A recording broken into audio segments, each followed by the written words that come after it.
শান্তি, ভক্তি আর প্রকৃতি খুব কম খরচে মাত্র 200 টাকায় আজ আমি বেরিয়ে পড়েছি মায়াপুরের পথে। এই ছোট্ট ভিডিওতে তোমাদেরকে দেখাবো কিভাবে খুব অল্প সময়, অল্প টাকায় কিন্তু মন ভরে মায়াপুর ঘুরে আসা যায়। তো চলো শুরু করি আজকের আমার যাত্রা। তো ভোরের ঠান্ডা বাতাস, পাখির ডাক, বাইক চালিয়ে ধীরে ধীরে আমি রওনা দিলাম আমাদের স্টেশন সংগ্রামপুরের উদ্দেশ্যে। তো সকালবেলায় রাস্তায় হালকা ঠান্ডা বাতাস, অল্প অল্প আমাদের দিকে ঠান্ডাও পড়েছে। তো অবশেষে ট্রেন চলে এলো, আমরা ট্রেনে উঠে পড়লাম। ট্রেন ছাড়লো, জানলার ওপাশে কুয়াশা আর সকালবেলার আলো, ধানের ক্ষেত, ছোট্ট ছোট্ট গ্রাম, গাছের সারি, সব কিছুর মধ্যে দিয়ে চলেছি। হালকা ঠান্ডা হাওয়া, হৃদয়টা একেবারেই শান্ত। তো এদিকে ঠান্ডাও পড়েছে, কুয়াশা পড়েছে। তো অবশেষে শিয়ালদা পৌঁছে গেলাম, সকাল সকাল মানুষের ভরা। আর আজ মনটা একটু শান্ত ছিল, কারণ আমি ভ্রমণে আছি সেই জন্যে। এবার ঢুকলাম মেট্রো স্টেশনে। পরিষ্কার পরিচ্ছন্ন, ঠান্ডা হাওয়া আর সুন্দর লাইটিং। টিকিট কেটে লাইনে দাঁড়িয়ে আছি। সিটির ব্যস্ততার মধ্যেও ভ্রমণের আলাদা একটা মজা আছে। মেট্রোর জন্য অপেক্ষা করছিলাম। আমাদের এটা মেট্রো স্টেশন শিয়ালদা। বাঁ দিকে হচ্ছে ফুলবাগান যাওয়ার রাস্তা, আর ডান দিকে হচ্ছে হাওড়া ময়দান যাওয়ার। তো তারপর আমাদের যে মেট্রো টাইম হয়ে গিয়েছিল, তো সেই জন্য মেট্রোটাও চলে এসেছে ঠিক টাইম মতো।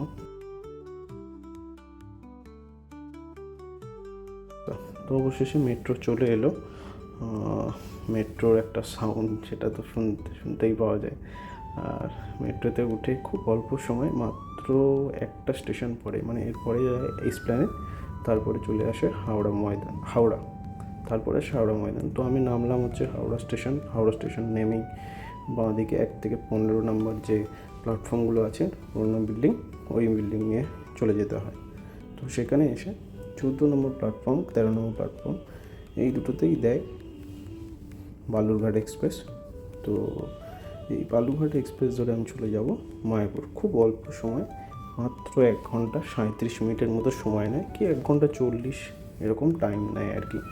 তো এই টিকিটের মূল্য ছিল মাত্র 70 না 60 টাকা মনে হয় নিয়েছিল।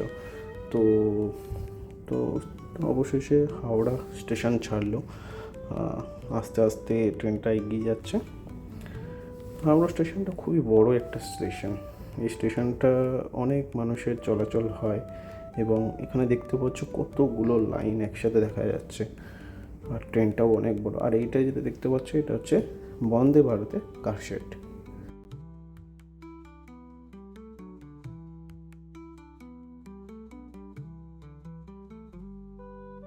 তো রাস্তায় যেতে যেতে ট্রেনটা দূর থেকে খুব সুন্দর লাগে, এই ভিউগুলো আমার খুব সুন্দর লাগে, সেই জন্য আমি আমার ভিডিওতেই ক্যাপচার করে রেখে দিয়েছি এই ভিডিওগুলো। দুপাশে সবুজ মাঠ, আর মাঝখান থেকে ট্রেন যাচ্ছে। তো খুবই সুন্দর লাগছিল দৃশ্যগুলো। তো বলে রাখি, বেশিক্ষণ টাইম লাগে না, বলে দিয়েছিলাম আগেই, 1 ঘন্টা 37 মিনিট, 1.5 ঘন্টার মতো টাইম লাগে। তো আমরা কাছাকাছি চলে এসেছি, নবদ্বীপ স্টেশনের কাছাকাছি, যেটা হচ্ছে নবদ্বীপ স্টেশনের আগের স্টেশন। তো এই স্টেশনের পরেই আমরা একটা জিনিস দেখতে পেয়েছিলাম, যেটা হচ্ছে ট্রেন থেকে গঙ্গাকে দেখা যাচ্ছে। খুব সুন্দর লাগছে দূর থেকে গঙ্গাকে দেখতে। এই ভিউটা আমার খুবই ভালো লেগেছিল। ট্রেন যাচ্ছে, তার পাশে মা গঙ্গা, খুব সুন্দর লাগছে। তো এই গঙ্গা ক্রস করতেই আমরা দূর থেকে দেখতে পাচ্ছি নবদ্বীপ স্টেশন। তো নবদ্বীপ স্টেশনে অলরেডি আমরা ঢুকে পড়েছি। তো নবদ্বীপ স্টেশনে ঢুকতেই দেখলাম লোকের সমাগম। অনেক মানুষ তীর্থে এসছে এখানে, সবাই রাধা মাধবের দর্শন করবে। তো ট্রেন পৌঁছাতে আমি ট্রেন থেকে এবার নেমে পড়লাম। নেমে এবার আমি চলে যাব এসকেলেটার ধরে উপরে চলে যাব। তো এখানে এটা খুব সুন্দর করেছে, এই এসকেলেটারটা করাটা খুবই জরুরি, কারণ অনেক বয়স্ক মানুষও এখানে আসে, যাদের জন্য খুবই হেল্প হয় আর কি। তো স্টেশন থেকে বেরিয়ে বাইরে দেখলাম টোটো অনেক দাঁড়িয়ে আছে। তো একটা টোটো ধরে আমি চলে যাব নবদ্বীপের যে ঘাট আছে, সেই ঘাটে আমি চলে যাব। তো টোটোতে উঠেই আমি এবার নবদ্বীপ ঘাটের উদ্দেশ্যে যাত্রা শুরু করলাম। বেশিক্ষণ লাগে না, খুব অল্প সময়, মাত্র 10 থেকে 15 মিনিট। তো অবশেষে চলে এলাম নবদ্বীপ ঘাট। এখানে অনেক দোকান আছে, এখান থেকে পুজোর সামগ্রী কেউ কিছু কিনতে পারে। এখানে অনেক হোটেলও আছে।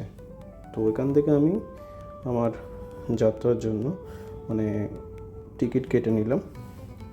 আমি যাব ভেসেলে।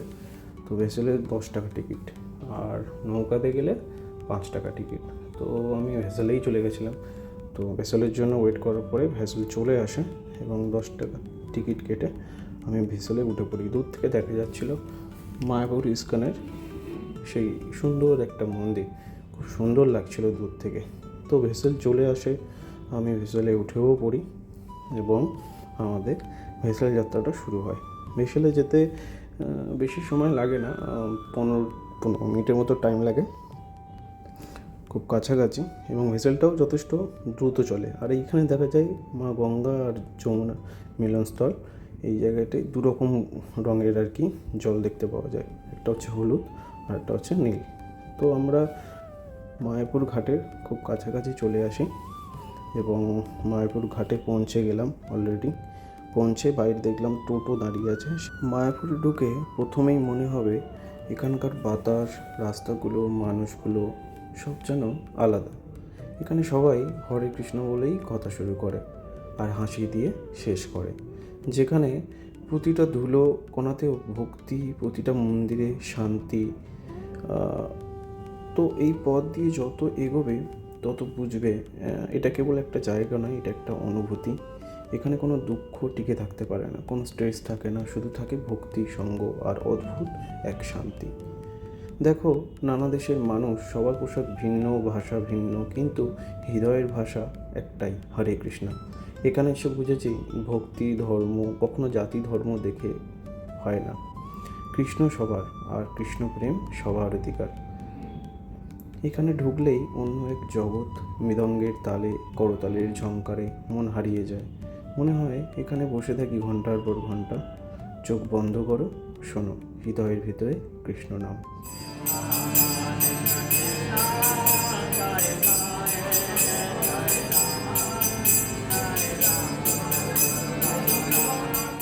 মন্দির প্রাঙ্গণে ঢুকতেই একেবারে মনে শান্তি নেমে এলো। কীর্তন চলছে, ভক্তের জপ, মৃদু হাসি, সাদা মন্দির, সোনার গম্বুজ, বাতাসে পবিত্রতা, চারিদিকে শান্তি। মনে হলো এখানে মানুষ আসে শুধু দেখতে নয়, অনুভব করতে। দূর থেকে এই বিশাল গম্বুজটা দেখলেই বোঝা যায় প্রভুপাদের স্বপ্ন কত বড় ছিল। এটা শুধু একটা মন্দির নয়, এটা ভবিষ্যতের বৈদিক বিজ্ঞান কেন্দ্র। এখানে গ্রহ নক্ষত্র সৃষ্টি সব কিছু বৈদিকভাবে ব্যাখ্যা হবে। বিশ্ব দেখবে ভারতের জ্ঞান কত গভীর। গঙ্গার ধারে দাঁড়ালেই মন আলাদা শান্তি পায়। জলের উপর আলো পড়ে, দূরে শঙ্খের ধ্বনি, মনে হয় সব থেমে গেছে। এখানে বসে এক কাপ চা, একটা জীবনের আসল সুখ। মায়াপুরের প্রসাদ শুধু খাবার না, এটা করুণার স্বাদ, রাধা মাধবের রান্নাঘরের আশীর্বাদ। যে একবার খায় সে ভুলতে পারে না। সাদা ভাত, ডাল, সবজি, খিচুড়ি, মিষ্টি আর ভালোবাসা। জীবনে কখনো কখনো শান্তির দরকার হয়।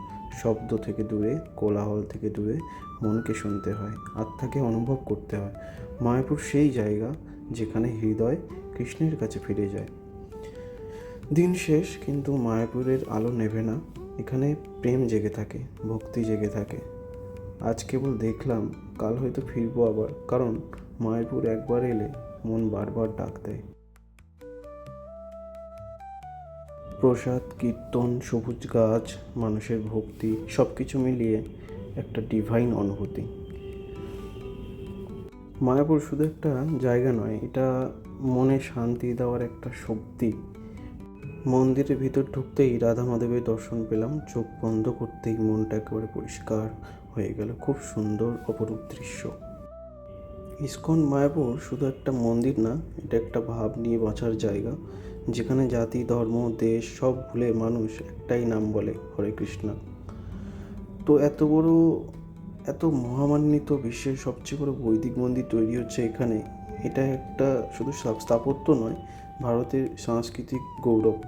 আর কীর্তনের শব্দ, মৃদঙ্গের তালে, করতালের ঝংকারে মনে হয় হৃদয়টা নেচে ওঠে। মানুষ হাসে, নাচে, কিন্তু সবটাই ভক্তিতে। এই পরিবেশটাই আলাদা। সবশেষে গঙ্গার ধারে বসে থাকলে মনে হয় জীবনটা যত কঠিনই হোক, ভগবান আছেন, শান্তি আছে, ভক্তি আছে, শুধু তার অনুভূতি পাওয়ার মতো জায়গা আর মন দরকার। এটাই মায়াপুর, যেখানে আসো হৃদয় একটু ভালো হয়ে যায়। তাই আবার এলাম, আর আবারও আসবো নিশ্চয়ই। তোমাদেরও যদি ইচ্ছা থাকে কখনো মায়াপুর ঘুরে যেও।